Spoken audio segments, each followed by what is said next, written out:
Hello, everyone, and welcome to Discover Rising Tides. My name is Jean Gallagher, and this is show number 23. Discover Rising Tides, How the Outside Makes the Inside Better, where we explore the importance of the outdoors and maintaining life balance. Through this series, we will be talking with women business owners to understand their journey. And as always, we'll also be hearing from Lynn Schuessler-Williams, author and coach, and her segment on Rising Up. But first, today, I'm excited to introduce Tonia Martinez. Hi, Tonia. Hi there, Jean. So Tonia is, her business is Career Transformations, and it's a boutique recruiting consulting firm and outplacement provider that optimizes opportunities for companies and individuals on the job market. Career Transformations was formed in 2019 as a small business and minority-owned Colorado business and delivers holistic approach to the hiring process, bringing over 20 years of human resources experience and specializing in talent acquisition with over 20 years focused on recruiting. So I'm so glad that you're here. Thank you. Thanks for having me. Yeah, and I want to learn a ton about your business and the transition from working for somebody else to working for yourself, and then toss in, that little thing called COVID. So Definitely. yeah, so tell us about your business and tell us about how you ended up where you're at. Sure. Yeah. So Career Transformations, I formed 3 years ago, just celebrated our 3-year anniversary. So congratulations. Definitely. Yeah. Thank you. I'm happy that we made it through COVID because starting a recruiting business during a pandemic was probably not the smartest thing, but you know what? It was a great experience and I wouldn't exchange it for anything else. I learned a lot. I learned resilience, 100%. And definitely it gave me the time that I needed to learn how to, build a business because I never did that before. So it was challenging, it was scary, and all worthwhile. So Career Transformations, I started as a recruiting firm. And I did that because most of my career while reporting into the HR department, I always worked on the talent acquisition side of things. So helping, employers hire better, helping managers and directors and the leadership team to interview better. I did a lot of that and a lot of the in-betweens of HR. That's always been my career is HR. I spent 22 years in corporate America before I went out on my own. And it really did, prep me with the tools and the resources and the skills and abilities to do what I do today. So what prompted you to make that transition? Because that's not a small thing. Yes. So, over the years, recruiters don't generate revenue. And oftentimes when there's a budget cut or there's an organizational change or, reduction in force, whatever it may be, closures of buildings, they lay off their recruiters first. And I've been laid off a couple of times. And unfortunately, that there was always a good experience that I had with the company, but it was always kind of upsetting to be laid off, even though, it wasn't due to performance, the whole team got laid off. And so, I always took that just, with a thankful heart, I guess, if you will, from the experience that I had, knowing that it could potentially happen. So going out on my own, was a big decision. And that was partially what stemmed that. But I also worked with external recruiters all throughout my career. So I understood what they did, how they worked, right? So I always thought, one day I'm going to do this. And I kept saying that probably for the last 5 years of my career. And I finally just kind of took the plunge and did it. What an interesting experience for a recruiter to be laid off and have to job hunt. Right? Yes. It really gives you the understanding both sides of the table. So you can really not just say, oh, I know how you feel, but honestly, you do know how they feel. Yeah. And through that transition process and helping them. Exactly. Yes. And so I can assume that you had tons of contacts and networks that were already established that would help you get into your business and help you start. But that takes a lot of guts to go from I'm working here, I'm going to get a paycheck no matter what happens. I'm good unless I get laid off. I'm good to go to let's do this on our own and really up and running. Yeah, some people thought I was absolutely crazy for doing what I did, and little did we know there was going to be a pandemic. Mm-hmm. But yeah, even so, starting a recruiting firm is tough. It's the good thing is, I do have a big network, and I constantly am growing my network, and that's really important to be successful in what I do. Is getting out there and sharing my story and sharing, what I bring to the table and how I can help people as often as I can. Is there a lot of competition between recruiting firms and business? Is that, I would say the business would be the people that are trying to get hired, but is there a lot of competition? I would say for solopreneurs locally, not too bad. I mean, there are a lot of solopreneurs in Colorado, but I've never really ran into a problem where, it was a challenge. But yeah, I mean, sometimes there are, multiple recruiters working on a position. But yeah, I think for the most part, there's plenty of hiring to do. So probably not enough recruiters. Wow. Yeah. And nowadays, and is that, how did you see when you started your business to COVID, was it different? Yeah, it was tough because, a lot of companies weren't hiring, but they also weren't paying someone to hire for them. Oh. So they didn't utilize recruiters. People were watching their budgets. They didn't know, what was going to happen and how long this was going to take place. Little did we know, 2+ years, 3 years, right? So I think that a lot of people were really hesitant to work with someone. And then I'm new, right? I'm the new kid on the block. So starting out a business, they may know me from corporations that I've worked for, but now I'm out on my own, a little bit more risky, right? Yeah. Oh, a little? Like a lot? and did you have any indication or any plan of how did you want to differentiate yourself from everybody else, or how does your business model differ from the companies that you're working for as a recruiter? Because I think that this is a big deal for you, for your business and for your company, right? Yes. So, I think the unique thing about myself is that I bring an HR background. You don't get that a lot with recruiters. And with that, I understand what they're going through. I understand turnover and how to fix it. I understand onboarding, interviewing, employee relations, everything that goes into HR. I get it. And I can have those conversations with my clients. I can consult them to a certain degree. I'm not, by any means wanting to be in the HR space, if you will.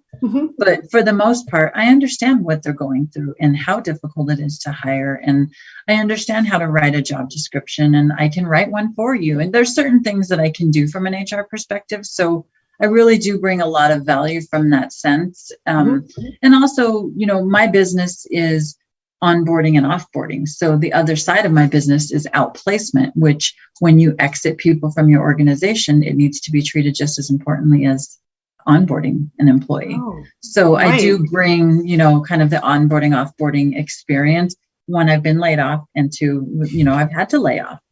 What does offboarding look like, or what should it look like? And so how do you make offboarding different than other recruiting or companies? Well, so the outplacement program that I designed is a 5-pillar approach.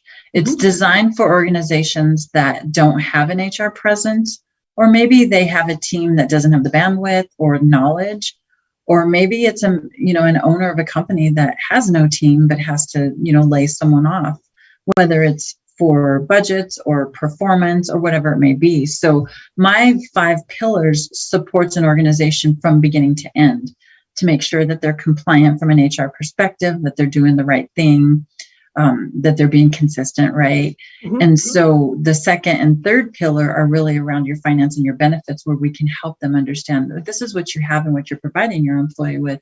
But now let's look at what you can afford to give away.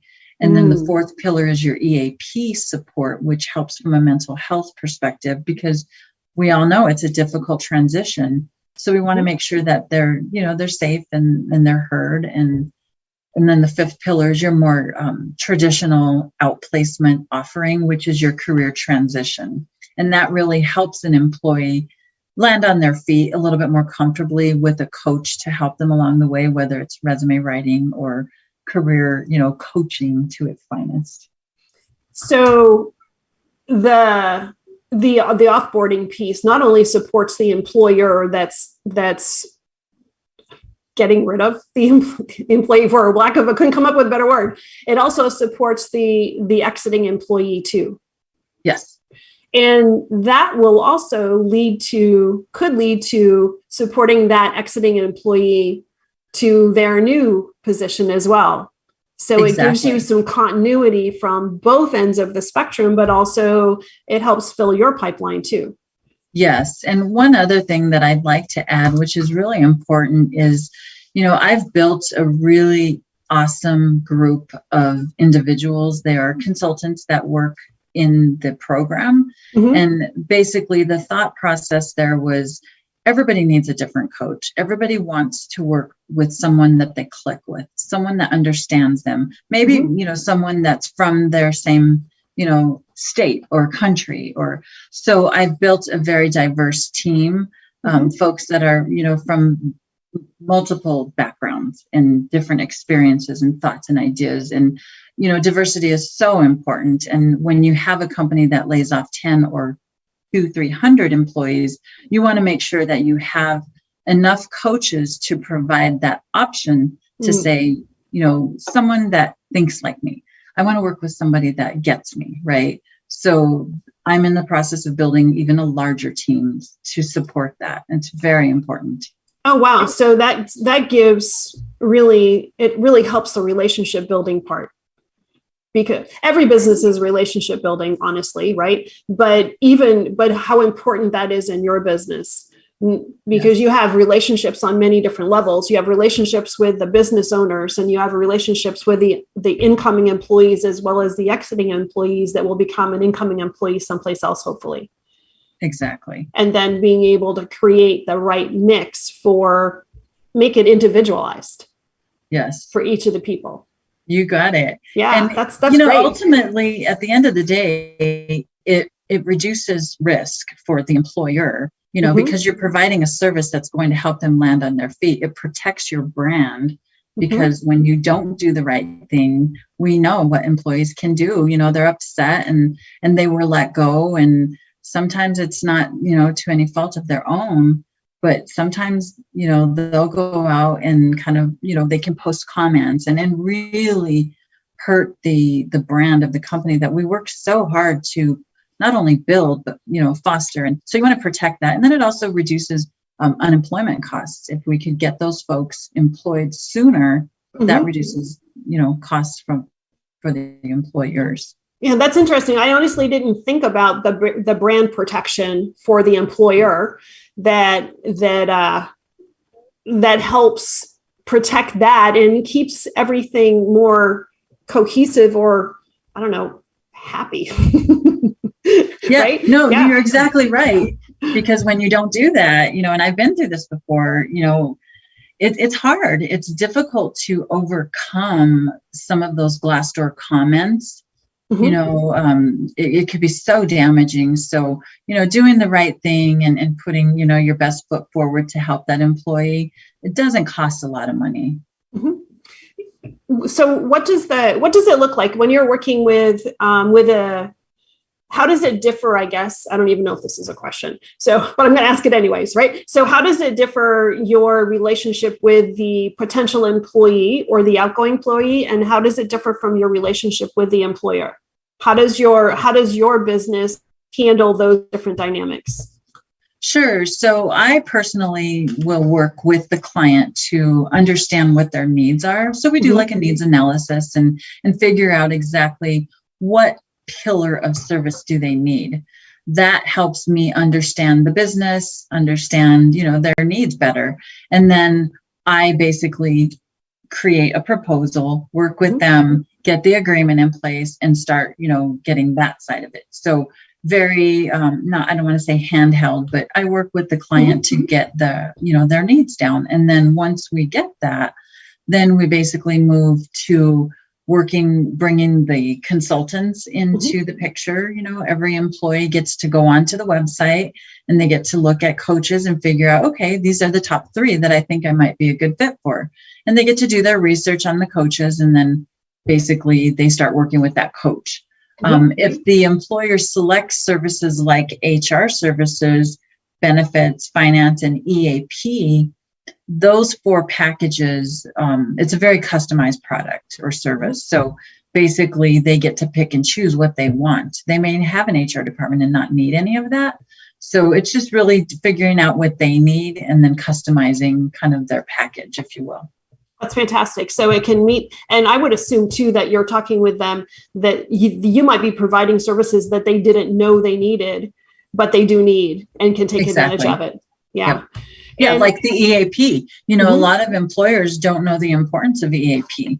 I mean, it's sad, but people get laid off and people go off the deep end.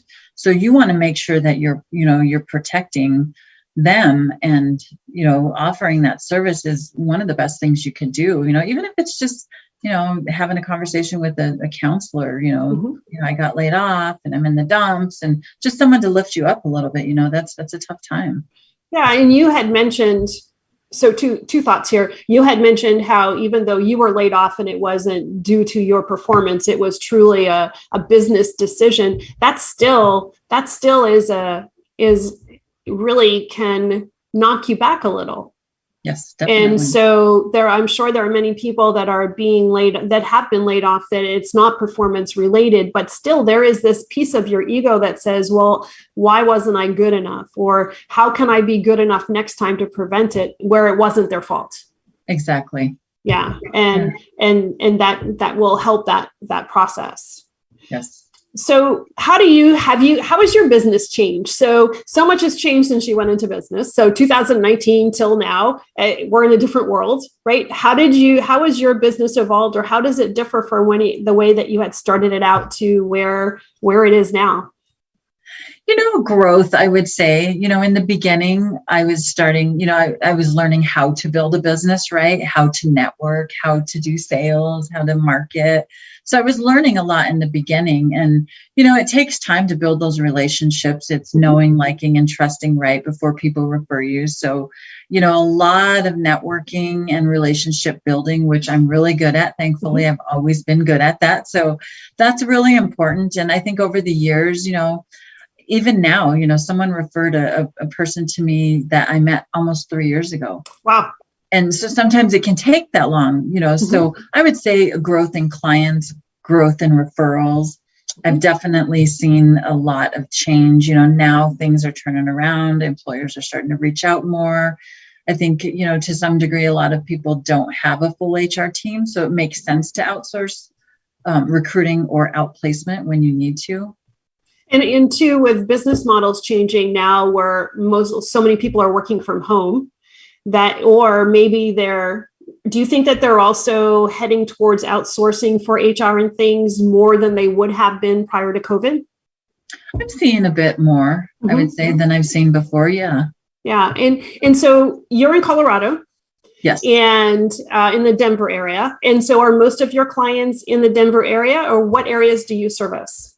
Yeah, that's a great question. I've always been a national recruiter throughout my career. So I'm used to recruiting in several states, and I want to keep that, component to recruiting. But yes, most of my clients right now are in Colorado. I have recruited in the beginning of my business for some other folks in different states, more consultant based, but I am definitely open to recruiting in different states.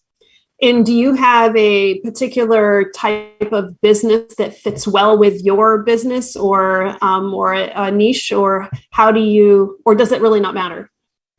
I am very industry agnostic, and I prefer that. One, because it keeps me challenged in what I'm doing. I love to pick up a new industry, a new job I've never heard of.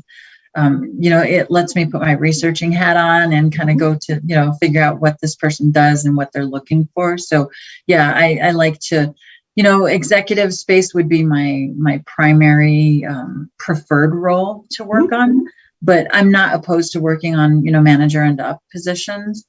And I would say most office-based type positions or project managers out in the field, stuff like that. So how much back work does it take when you have a new client coming on? What do you need to do in order to learn about their business? But don't tell any secrets, so nobody can get your secrets. No, I'm an open book. There's plenty of work out there. Research, learning about the company, learning about the team, the culture, everything that goes into recruiting. I've been trained on several methodologies to recruit well and interview well, and I take a lot of time in the process, and that's important because when you don't, that's when you mishire.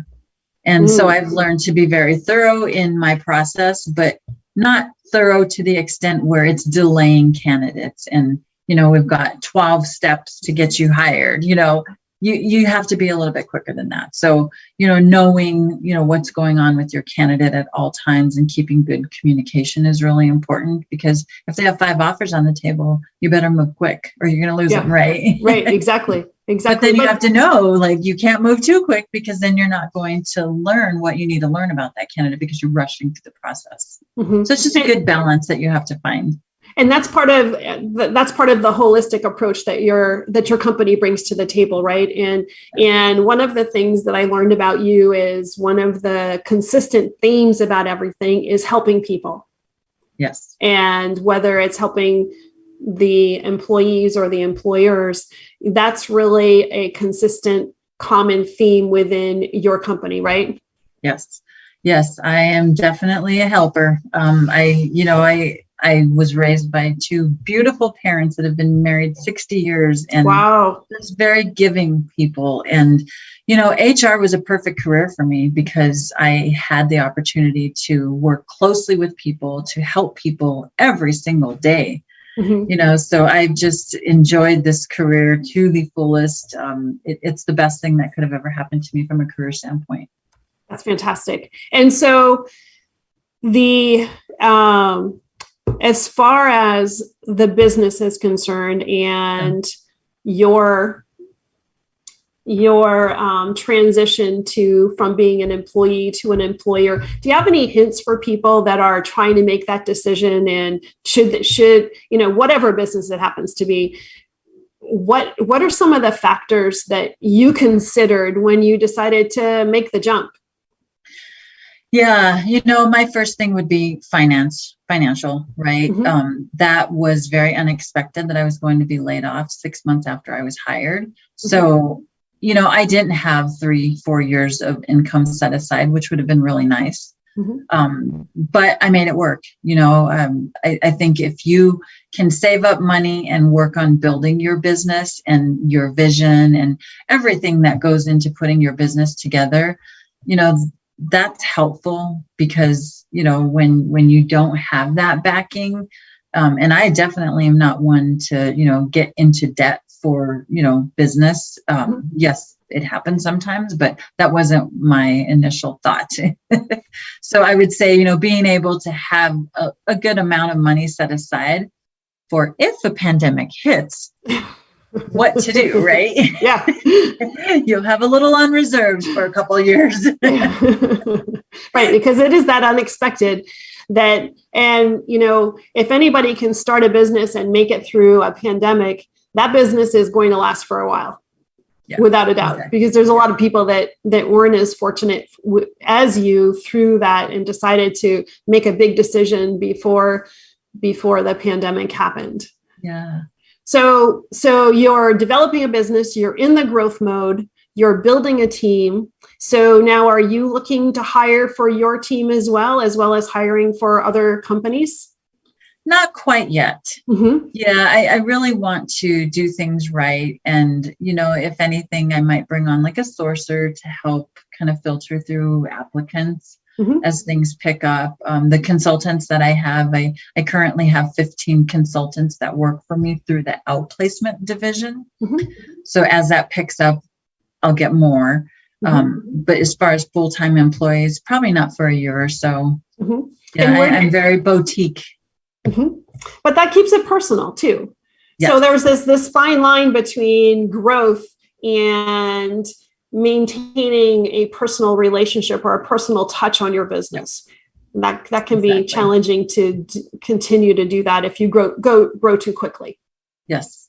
Yes, I don't want to lose that aspect, because that is something that I pride, myself on, is the customer service that I offer, and just the willingness to help people. I don't necessarily consult and charge for every single thing, because I bring 22 years of experience and knowledge behind me. But, that's the benefit of working with me. That's what makes me unique. Right. So, and there are so many little pieces that you can enlighten folks on that are outside of the true role that you bring to the table, that's going to add value to them. And then honestly, who are they going to call when the need is next? Right. Exactly. Yeah. Yeah. It makes a difference. It sure makes a difference. So when you're not working, what do you do? Wow, that's a loaded question. Because I know the list is this long. Right. Yeah. The highlights is I have 5 grandchildren, and they are from the age of 7 to 3. And yeah, it's busy time. It's summer. There's lots of events and school events and activities. And aside from that, I have an amazing husband. We have couple acres, and we have the kids outside, and we ride motorcycles, dirt bikes, ATVs. We have Harleys. He bought me my first Harley, and I'm still kind of learning to ride, but I love it. And I play competitive billiards, which I really enjoy. That's my de-stressor. Oh wow. Yeah. Holy cow. Have you been playing for a long time? I have, since I was 17 years old. Really? Yeah. So I won't put how many years on recording here. Yeah, right. A lot of years. That's okay. A couple, maybe 10. You've been playing for 10 years or so, maybe 15, but that's it, right? We'll say 20 plus. Oh, okay. And so that's a de-stressor? Yes. Really? It's a strategy, right? You've got to get on that table, and you've got to run those balls and get them all down so the other person doesn't win. So wow. To me, it keeps my mind focused on that table and getting all of those balls down. And to me, it's a de-stressor, just like riding a motorcycle. Yeah, that makes it too. Well, you know what? I get that, because I ride as well. We talked about that. And yes, there's a lot of brain power that happens when you ride a motorcycle. There's a lot of things that your brain has to do. And eventually it becomes automatic. Right? Yeah, second nature. Yeah. Yeah, it does. But yeah, and it is relaxing in riding. And I would think that riding in Colorado is beautiful. Yeah. Not in the winter. Yeah. Yeah. Do you have any favorite places that you go? No, not really. Just being outdoors. I mean, we're pretty much Colorado bound in terms of riding. It's kind of crazy out there right now. There's a lot of riders in Colorado, and I'm still new. So, I think since we've had all of our grandkids, they kind of happen like right after one another. Right. So I think since then we've just been so busy that we really haven't ridden that much. So I'm excited to get out there at least a few times this summer. Yeah. And it does become challenging to fit everything in when you have to squish it into a couple of days. And so, but you volunteer a lot too, right? I do. Yeah, I sit on the board for an organization, nonprofit here in Colorado. And so that's fun. They have a lot of events that circle around community and, bringing people together and helping, people in the community. A lot of opportunity there. So I volunteer with them as often as I can. And then I do work with veterans and felons. I'm a very diverse recruiter. Every organization that I touch, that I'm a part of, is in my heart. There's a lot of people out there that need help finding a job, need a resume, need some kind of assistance. So I definitely lend my hand a lot. And that's something that people will tell me all the time, you need to be charging. But you know what? At the end of the day, it's all going to come back to me. And so I help felons, I help veterans with a lot of different things and work with a couple different veteran organizations. And yeah, I find great reward from that. So with the veteran organizations, are you working on the recruiting side, or is it really on many different things that are needed? Yeah. So whatever they need, sometimes it's career coaching, sometimes it's resume development. But most of the time it's helping them, from transitioning out of the military to civilian. So typically it's around those two areas, job placement. Sometimes I'll talk with people about their strategy of, job searching and yeah. How important that is. Yes. Because honestly, is it true that there really isn't a ton of support for the transition out of service? Yeah, it is. There's a lot there, but I think sometimes there's too much, and that it just gets a little, it's overwhelming. Convoluted. Yeah, it can be overwhelming. You're trying to transition out, and then you've got to go to this class, and you've got to do this, and you've got this organization reaching out to you. I think it's just overwhelming. The support's there, but it's just really focusing in. And, there's a lot of transition when it comes to a civilian resume from a government resume or a military resume. Like, things just don't translate the same. So it takes a lot of work to get it to where a regular recruiter on the civilian side looking at it understands it. Oh, interesting. So how do they not align? Do you have an example? Well, I mean, a lot of times just the wording alone, they may be using military terms. So you need to understand from the veteran, like, what does that mean? And let's put it in terms that people understand. Because if a recruiter gets it and they don't understand it, chances are they're not going to reach out and say, can you explain this to me? So it's really up to them to own it and reach out and get some help to rewrite it. Because a lot of times it's just overwhelming to read through, especially like government long, lengthier resumes. Oh, yeah. And so a lot of maybe some of the job responsibilities they had in the service correlate to something outside, but it doesn't appear to be because of how it's listed or a job description or. Exactly. And so many people can be overlooked for something that they're more than qualified for. Yeah, for sure. How wonderful that you're doing that. Yeah. And what a difference that makes. Yes. Yeah. And so you do a lot of family planning. Oh, yes. Yes. I am the organizer. Yeah, for sure. I definitely have had a corporate life of event planning and, big corporate events. So naturally, it comes easy to me. I'm a very organized person, and logistics and just getting everything down. And, I do a lot of parties. Our family's huge. So I do a lot of event planning. And, if somebody has a question, they call and ask, or I just help put it together. That's great. Yeah. That's great. So how important is the outside for you? I know that there's many things that you're doing, but how does that really play a role in maintaining yourself through managing such a demanding business? Yes, outside is so important. Getting out for a walk a couple of times a day, breathing fresh air, because you can get really busy as a solopreneur in your office. And sometimes, in the beginning, I would get stuck, 10, 12 hours a day in the office. And then at the end of the day, it's too late to go outside because it's dark. And so I've made it a point to really change that mentality and get out a couple of times a day. So I love being outside. I live out in the country, so being able to walk around the block is like a quarter of a mile. So it's good for my health too. So yes, very important. And growing up, we fished, we camped, we did all the outdoor Colorado things that there are to do out here. So it's really important for my well-being.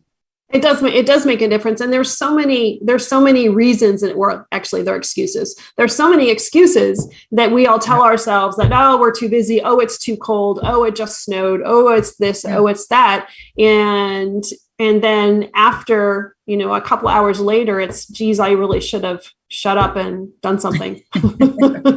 Stop talking to myself. Stop saying you'll get out there and you never do. Yeah, that happens to me a lot. Like, damn it. Yeah. So sometimes I find putting it on my calendar walk, it makes me a little bit more accountable if I am busy. And I'm always thankful for getting out. Absolutely. I think we have to, as business owners, we have to make sure that we're managing ourselves. We manage our business, but how well are we managing ourselves and our own needs to make sure that we're filling our cup so that we can fill others as well. Exactly.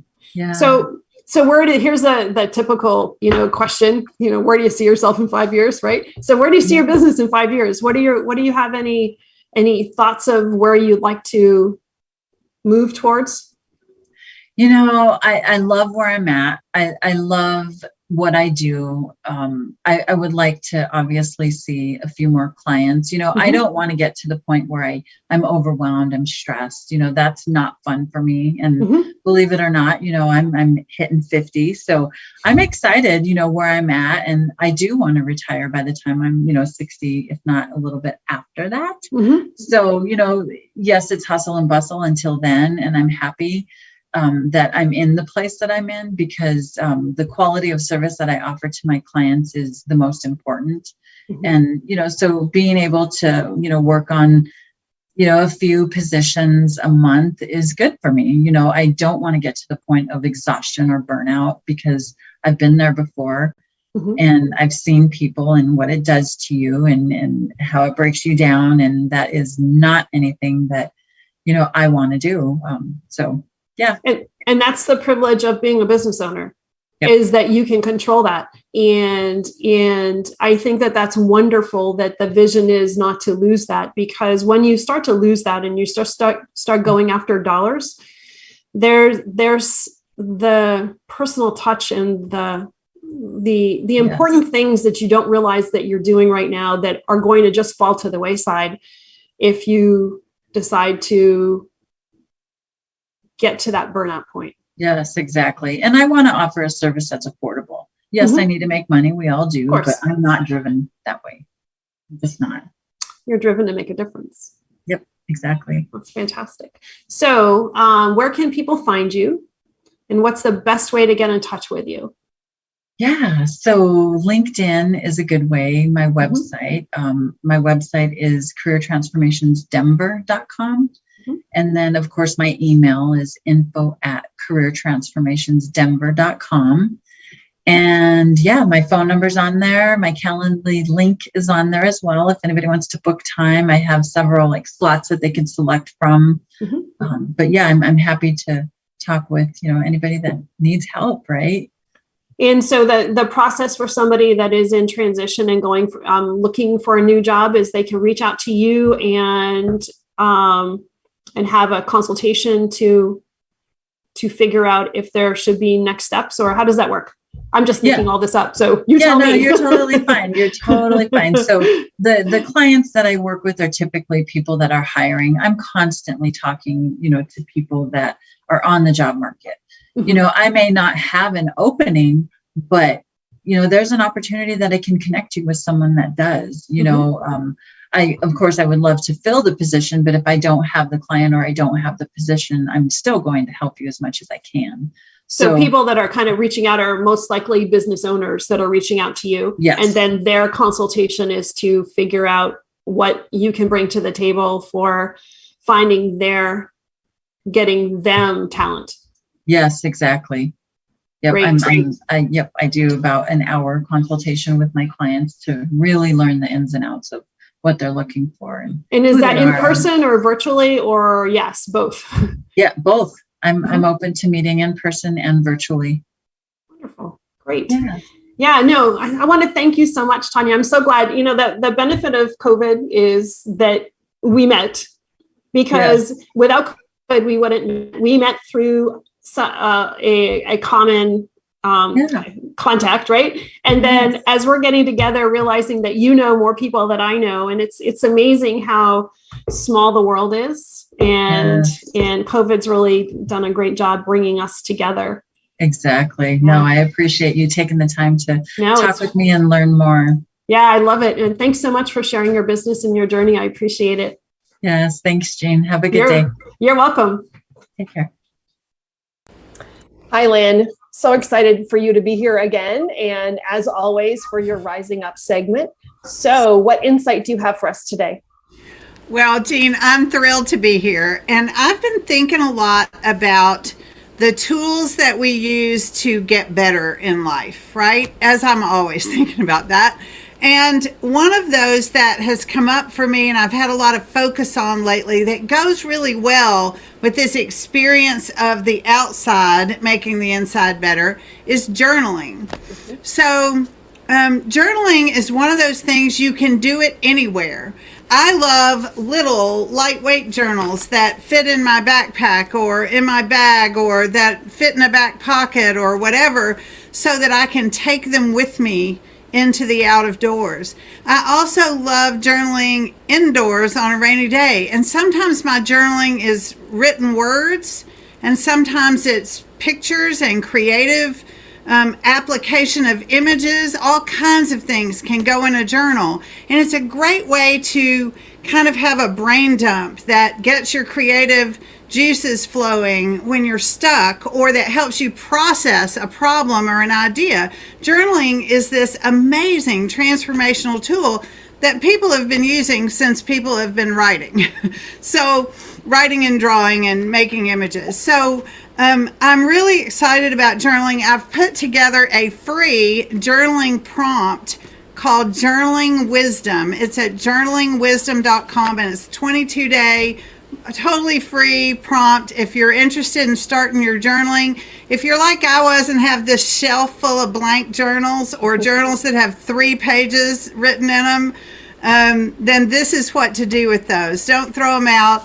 Don't give them away. Don't put them in your yard sale. Just start journaling. And so if anybody wants the 22-day, and they come by text message and they're just little videos of me giving you a journal prompt, it's at journalingwisdom.com, Jean. Glad to be here. Hope everybody goes outside, takes a journal with them, and gets the outside making the inside better. I love that, Lynn. And that really builds on your message from last time, too. And I've thought a lot about what you said last time about making the inside better so the outside is better, and taking care of the inside, and journaling does that as well. So thank you. Thanks so much. And I hope everybody checks out the journaling prompt, and we'll see you next time. Striving, so surviving. I keep on thriving. Tides are rising. Water flows. My confidence grows.